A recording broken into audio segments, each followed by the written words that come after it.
Hey guys, how are you doing? Today we're talking about why you should not worry about the 5G bans, and this video is more of an explainer video, so stay tuned for the whole video so that you can understand the whole thing through. Now, I'm going to explain to you how 5G works, what the different types, and why you should not be worried at this given point. So let's get started. The first thing we're going to talk about is how 5G works. What is 5G? 5G is the fifth generation of network communications, but there's more to that. Now 5G has two different types. One is the millimeter wave and one is the sub-6. Now the sub-6 is a slower, more wider coverage 5G compared to the millimeter wave, which is a smaller coverage but really high speeds. So all those 1000 Mbps speeds that you see online, many of the people are putting on internet like MKBHD for example, those are actually millimeter wave connections, not sub-6. Now in India, sub-6 is the first type of connection that is going to come for 5G. And I'll tell you why. It's not that the Indians don't like to innovate or we don't want to use proper architecture.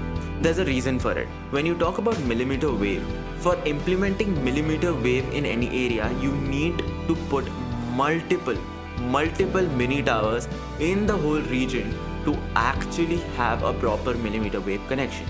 Why? Because millimeter wave actually has a really small coverage. So if right now I go behind the wall behind me, I'll start getting a lower speed.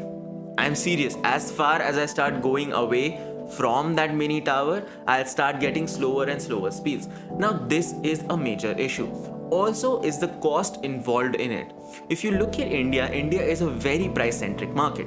The cost for these mini towers is extremely huge, and to put them everywhere is going to be a big hassle. Firstly, because there is issues with heat when you talk about 5G. There is actual research for it. In fact, countries like the United States, the UK or Australia, they are also struggling with the issue of 5G. So, a country like India, which is so populated and so big, is going to take its own time to have a proper implementation. It's not because we're slow, it's because the country is so big. It's not very easy to implement these things.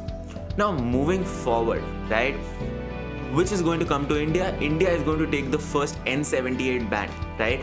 The N78 band is actually sub-6 category.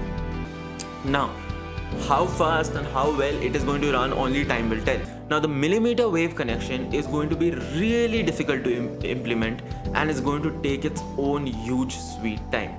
So do not worry about that. So when will 5G properly roll out in India? As you know, India still does not have the global 4G speeds. So when you talk about 5G, it's going to take a very long time. I hope you liked the video. If you did, please press like, share and subscribe.